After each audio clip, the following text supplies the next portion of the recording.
Okay, let me finish. I gotta prove it. Prove what? I'm not a mistake. Holding me down like a soldier.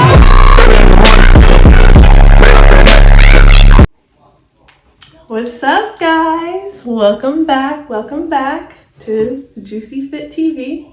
I'm Juicy. We made it to week 3. So it's Saturday. By the time this airs, won't be, but we made it to week 3. I'm officially 3 weeks post-show, so we do have new protocols. Wanted to update you guys on those. So my protein is 155 grams now per day. Carbs did go up, and I know Chelsea works really hard for every single one of her clients, making sure we're hitting all our markers, but anytime she sends updates, all I ever am anticipating and waiting to hear is about my carbs. But yeah, I get 170 grams of carbs now, 100 for my non-training days, 60 grams of fat, and then cardio did go down by 5 minutes. So we're only doing 40 minutes of cardio. So it's not bad. Still running the same training split, which I'm enjoying.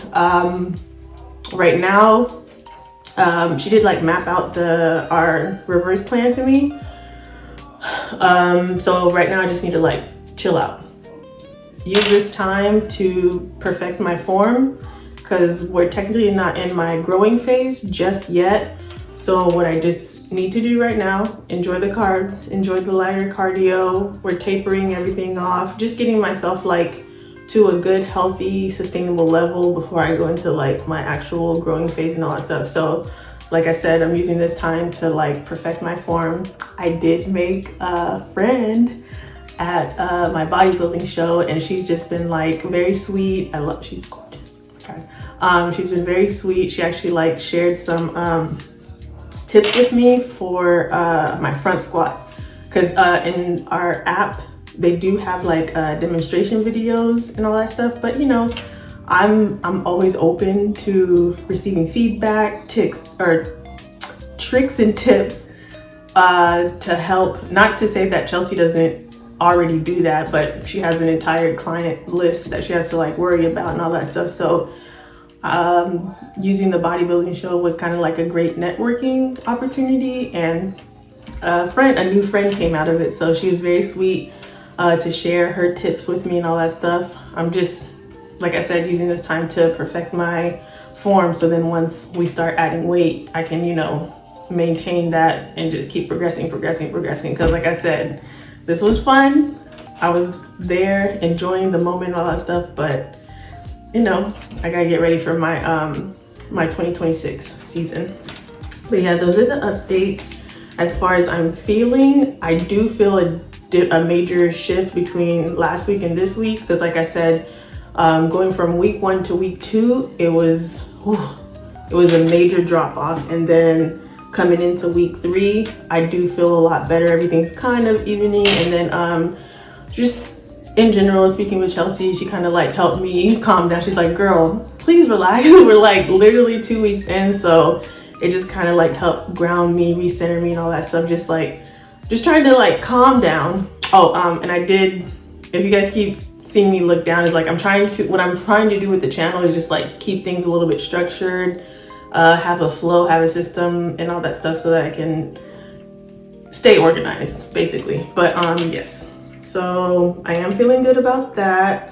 And then I do have a personal life update. I did move units, so I got a chance to meet go to my new unit, figure out where I'm working, meet my new raider and all that good stuff. And then I honestly, like I told you guys, I freaking love this sport, and it's transferred into different areas of my life. Usually when I go into new situations, meeting new people, it's it feels like a bigger thing than it actually is. But because of, I guess, everything leading up to that moment, it felt small. And when I walked into the room, I just felt more confident. I was shaking hands, making eye contact and all that stuff. So I don't know, maybe my experience is different than y'all's, or I don't know. Just speaking from my perspective, this is how bodybuilding has transferred more. It's more than just lifting heavy circles for me. Like, it's transferred into different areas of my life, and I felt so confident walking into new situations like that. And it was just great. I met everybody, love the environment. Everyone seems like very nice. So I don't know, we'll see how it goes. But yeah, just to give you guys an update on my protocols. But shifting into my first segment, what I want to do is like open up my episodes with my updates, and then we'll go into like the first segment, which I'm calling Juicy Facts. So I'm gonna give you guys like a bodybuilding related fact, and then fun facts about Haiti, but we're calling them Juicy Facts. So our first juicy fact is bodybuilding related. So the first Olympia, because you know that just happened the past weekend, it was like the 9th through the 12th. The first ever bodybuilding show aired on 18 September, the same month I competed. 1965. It was Joe Weider.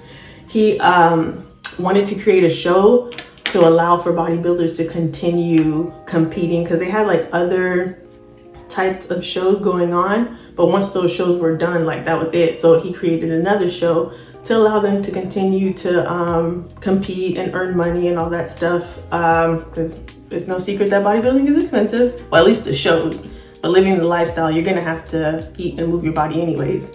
But the first winner of that show was Larry Scott. The first woman to ever win the Olympia was Rachel McLish in 1980. And then the first Black woman, I gotta slip that in because, you know, the first Black woman to ever win was Carla Dunlap, and she won in 1983.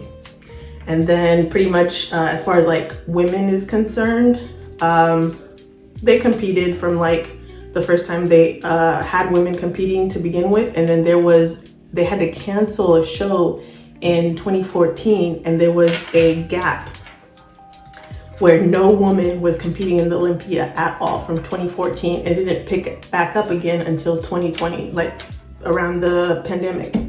So there was like a 6-year gap where there was no women competing in the Olympia. But that's your juicy bodybuilding fact. And then for your juicy Haitian fact, I figured since we're in the month of October, we'll talk about, well, something important, or something that usually happens in October, Halloween. So fun fact, Haitians celebrate Halloween. So what we do instead, it's something called Fête Jeudi. Yeah, Fête Jeudi. So basically, Fête Jeudi is like, to put it into context or help you guys like understand what it is, it's basically like an All Saints Day or Day of the Dead type of thing. So it is kind of like Halloween theme with like the dead and all that stuff, but rather than like trick-or-treating like they do in the States, it's more so like a honoring of the dead. So think Day of the Dead with the Mexicans. It's the same thing for Haitians. But yeah, those are your juicy facts for the day. And then we're gonna get into my first main topic. I know you guys are waiting for the other stuff that I mentioned, but the first main topic we're gonna talk about, I wanted to build on what we talked about. I wanted to build on what we were talking about last week, dope. So remember I mentioned that in order to, or a way to optimize dopamine in the body is with resistance training, and then to in order to build on that, you have to fuel your workouts. So we mainly talked about carbs and proteins. So wanted to do a little bit of digging, because I know, like most people in the past, before I learned all the stuff that I learned about bodybuilding and all that stuff and going through this journey, we all do the same thing. Like as soon as you decide you want to lose weight, we immediately cut out carbs, do a bunch of cardio, eat less, cut, like, you know what I mean? It's time and time again. Like there's nothing new under the sun. Everybody does it. As soon as they want to lose weight, they cut out carbs. So for one, let's stop demonizing carbs. So I did some research, read up on it and all that stuff, just so we can establish like a baseline, basically.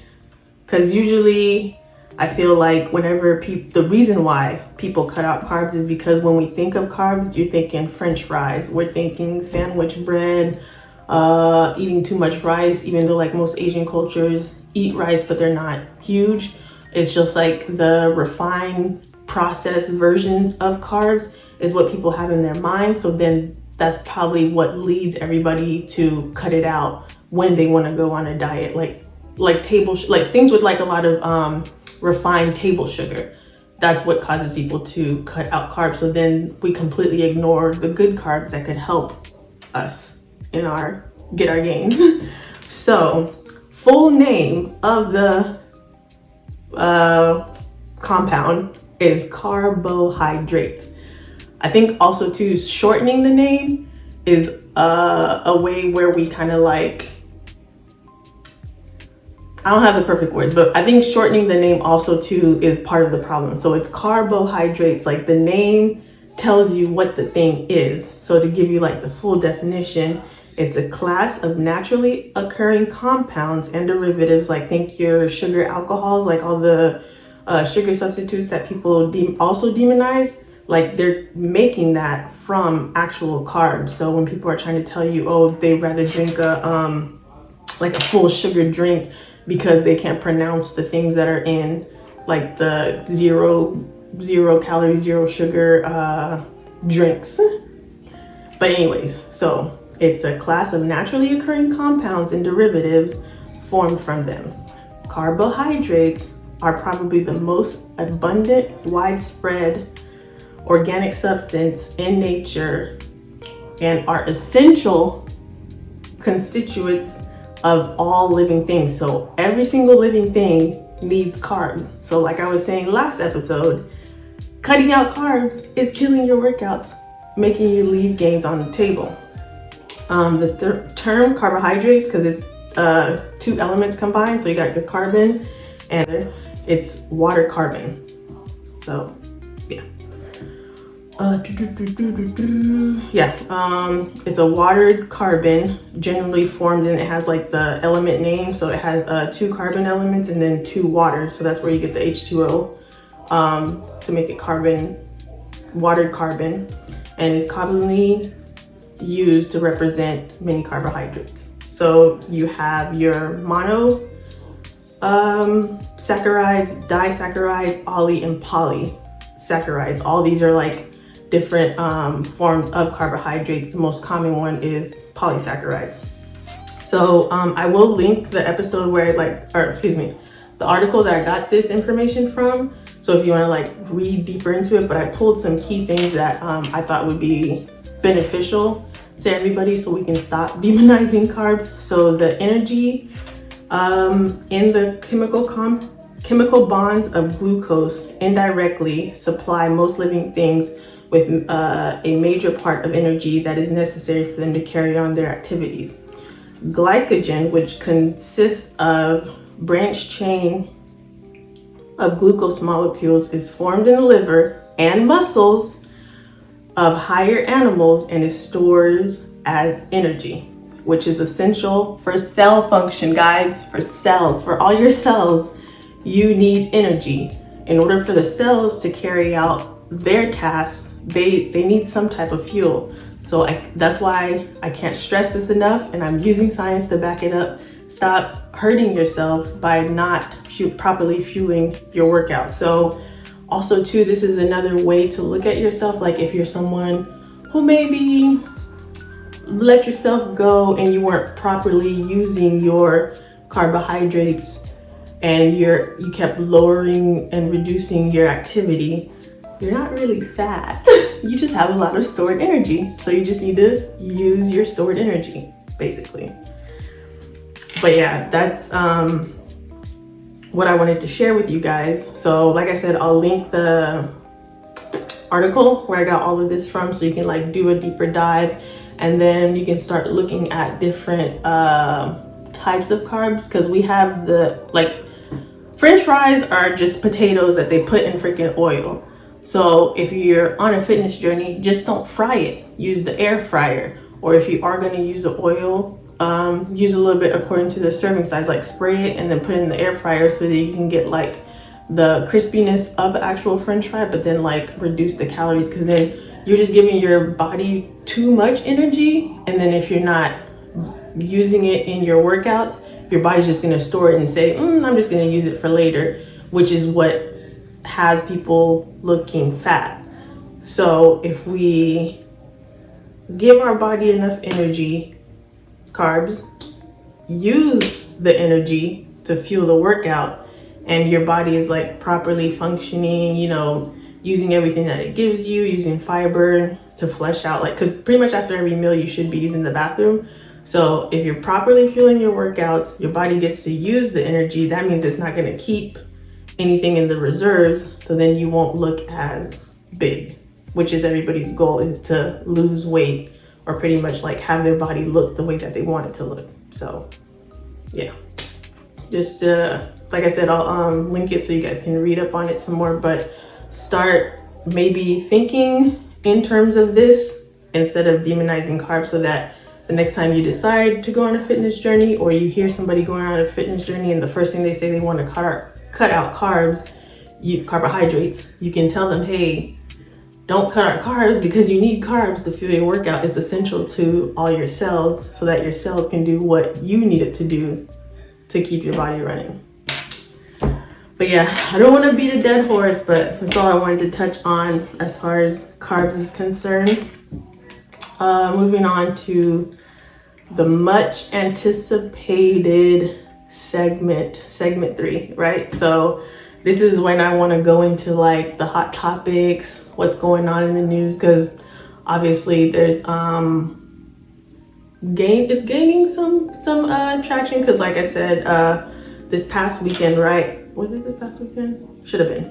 So the 9th through 12th October was the Olympia, right? So the competition went on. The best of the best showed up, showcased their packages, and then they were awarded and all that stuff. So shortly after the Olympia, Adria Shaw, she won Miss Olympia.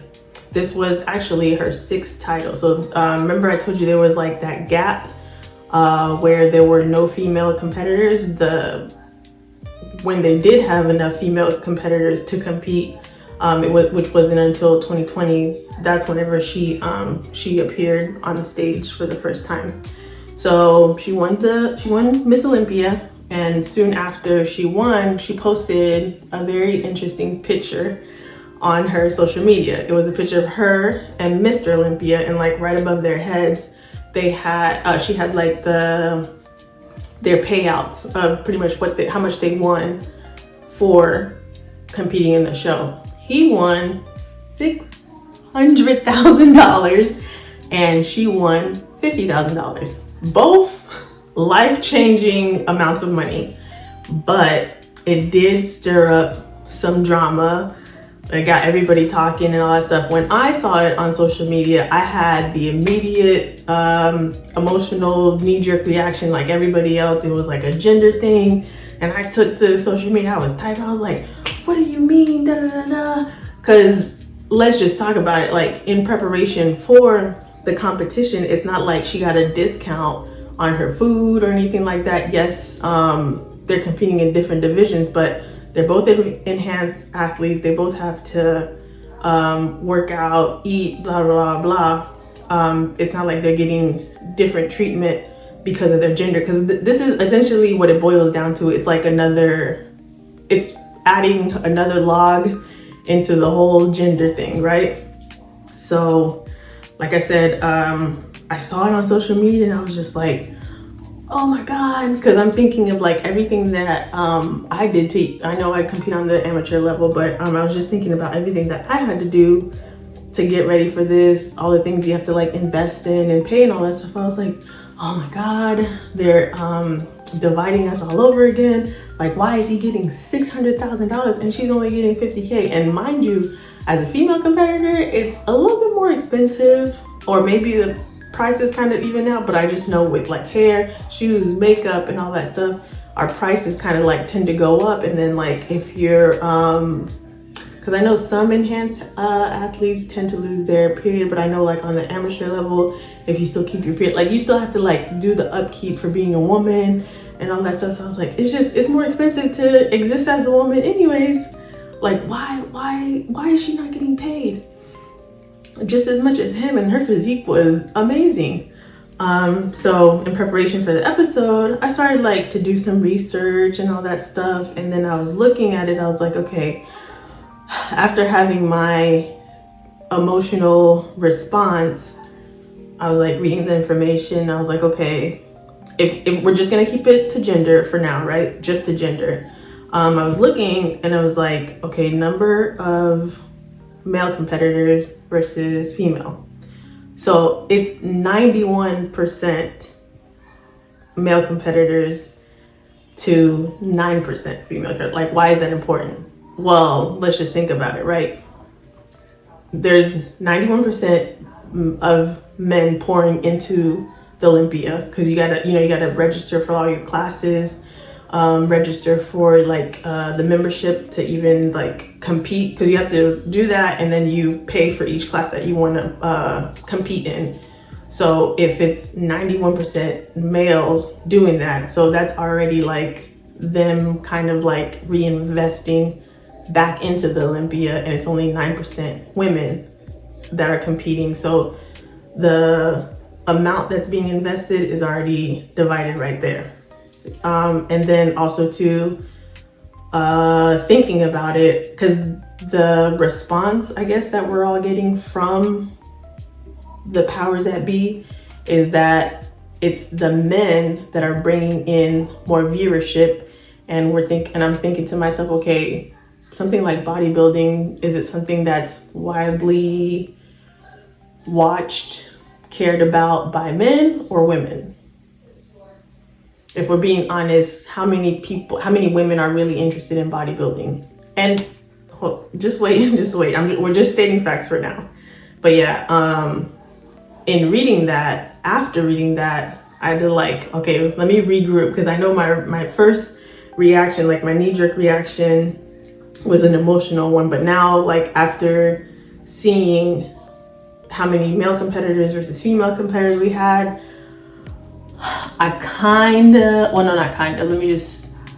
it was a fair payout. How many male competitors versus female competitors we had,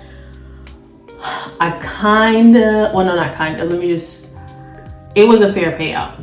That's just what if we have 91% men competing versus only 9% women, the payout was kind of fair. I know. But after being presented with facts, like you can't argue with the facts, right? But let's take it a little bit deeper. So I guess I'll give you my juicy thoughts after getting this information, right?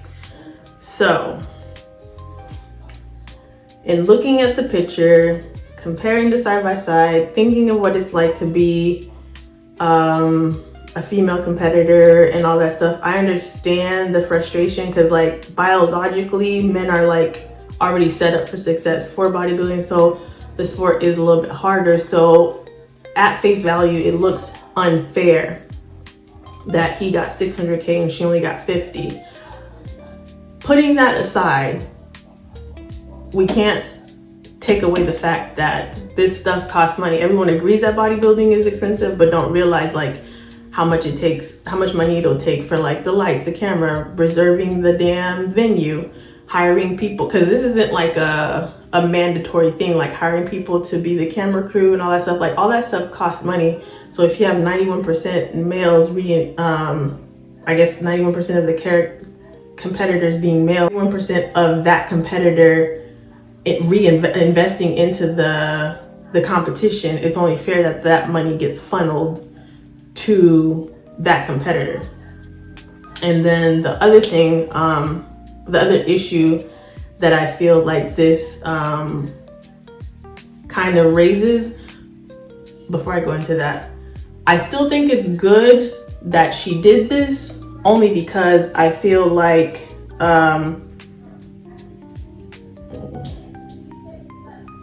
her doing this is doing something that bodybuilding needs in general. We need more eyes on bodybuilding, especially for the women's division, just like how we have the NBA versus the WNBA. The whole back and forth between Angel Reese and Caitlin Clark is bringing more eyes to the WNBA. I feel like what she did, it's a necessary evil because it's got everybody. I do think that it's raising an important issue, but I also think that we can't just wave it off as like it's another log into the male versus female thing. I say this because looking at how many men participate versus women participate. Because if we're wanting a little bit more equality in this, we're gonna need more women to participate in it. Because as much as you can be mad about the payout, we also got to consider how many of y'all even watched the Olympia to support the women's division. How many of y'all are even willing to compete?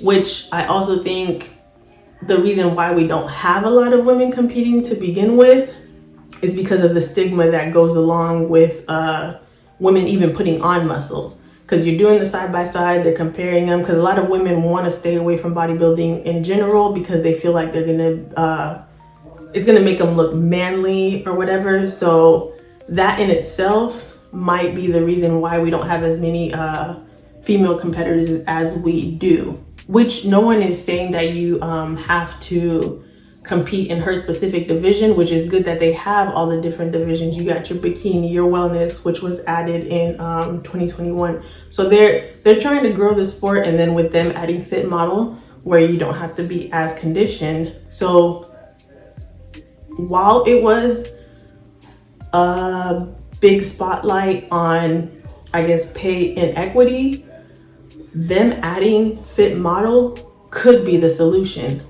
Because when people think of bodybuilding, they think of, I don't want to say the extreme, because her putting on that much muscle, whichever gender, is a challenge in itself. But them adding fit model to the fit model division, it's going to open up the door to more women wanting to compete, because it's saying, hey, you don't need to be this level of conditioning, which will bring more women to the sport, which will bring more money to the sport. So then when someone like Adria Shaw has worked as hard as she did to get to that level, maybe there will be a fairer payout.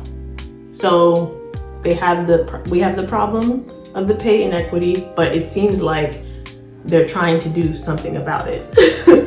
I mean, those are like really my major thoughts about it, which also led me to think, okay, so if women are complaining about the unequal pay, but we're seeing the amount of participants, that in itself raises a bigger issue. Like they have a division that's less conditioned, so that eliminates that excuse. They also have different federations that you can compete in. So the more commonly known one is the NPC, but there's also OCB. So if you are someone who is interested in bodybuilding, you can compete in OCB. That one is heavily drug tested, and you're going, I guess it's a more even playing field. It's strictly, it's heavily drug tested, so it's natural body. So it's you staying dialed in on your lifts, sleep, nutrition, like all that stuff. So it's natural bodybuilders against natural bodybuilders instead of going for the NPC. Which while doing research for this episode, it also had me looking into something else, which I don't know if you guys are familiar with osteoporosis, right? It's essentially like a disease of the bone. So we are, as women, underrepresented in bodybuilding, but overrepresented in the osteoporosis stats, right? So it affects everyone over that's over the age of 50, but it's half of what, like, of that population who's over 50, half of the patients with osteoporosis would be women, and then it's only 1 in 4 men.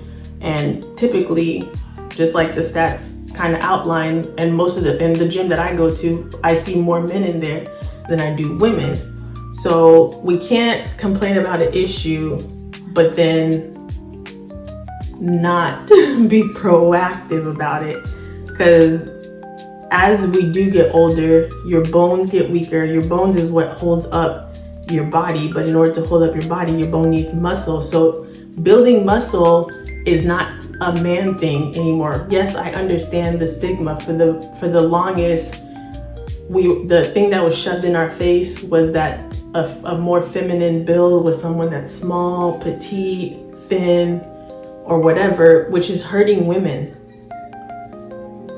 You need to build muscle. Muscle is what holds up your bones. Your bones is what is like your base. So we can't, like I said, we can't complain about underrepresentation, but then not participate in it. So the solutions are out there, because like I mentioned about osteoporosis affecting that many women over the age of 50. Main treatment, number one treatment for this disease, diet and exercise.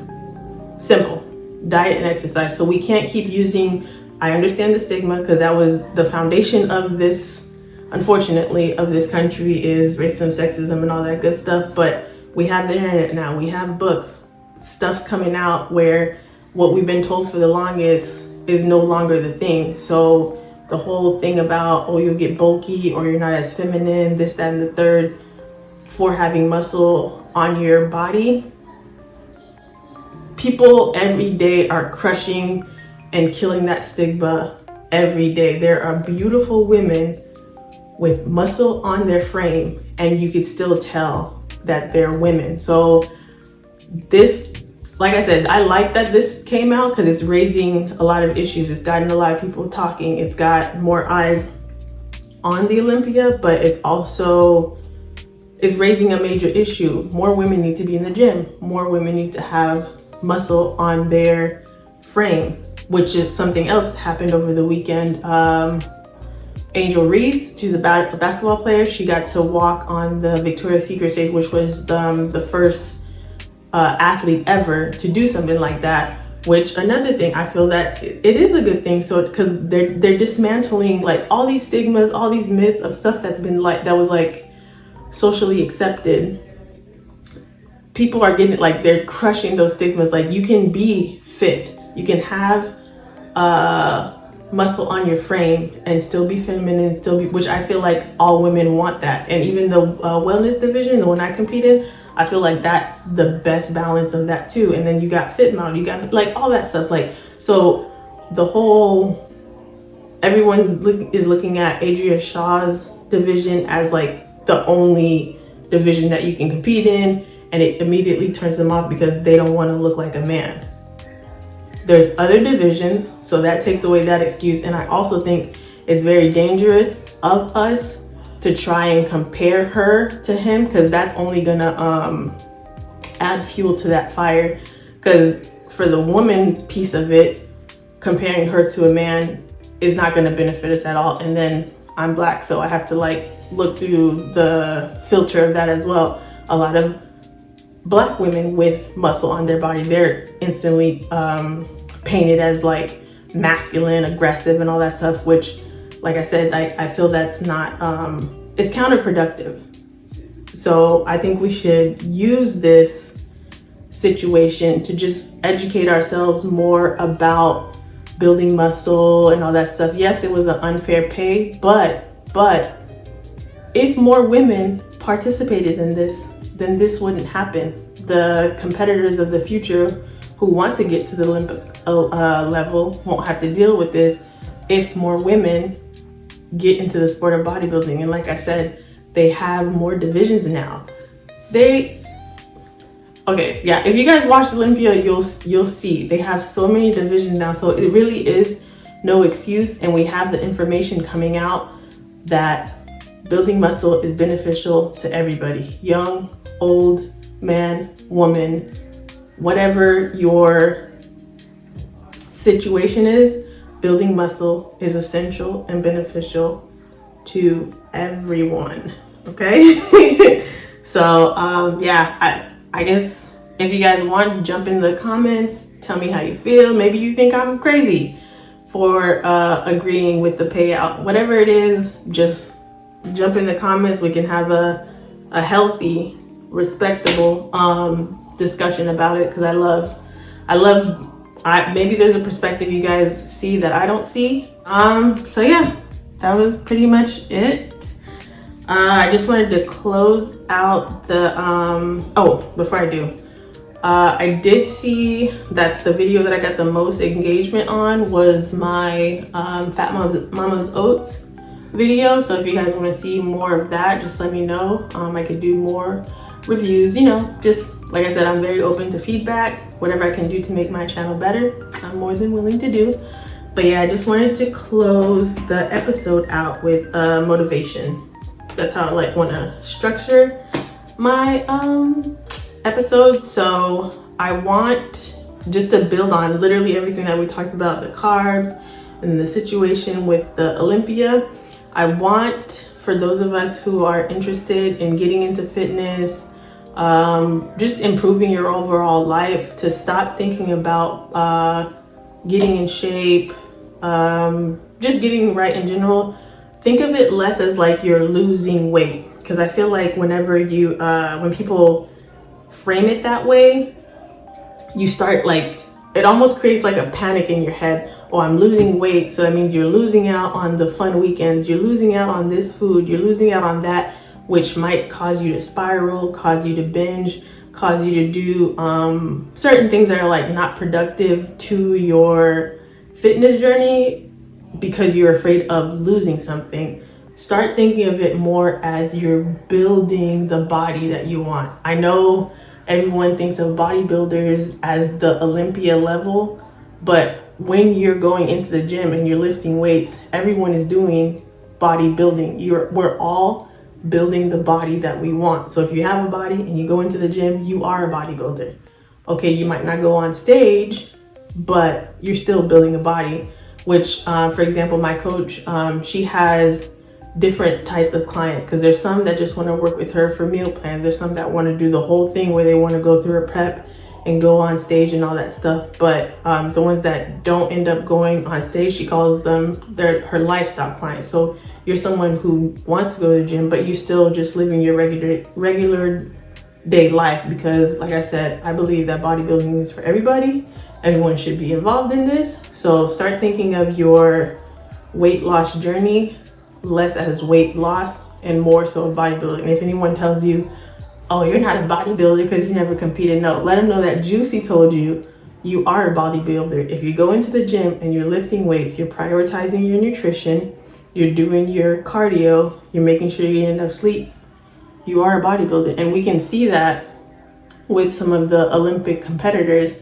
Some of them are sharing their food, sharing their day in the life, and whether you're on the amateur level or you're at the Olympic level, we're all essentially still doing the same thing. So if you as a person takes up that habit, you are essentially a bodybuilder. But yeah, thank you if you stayed this long. I'll see you for the next one. Okay, bye.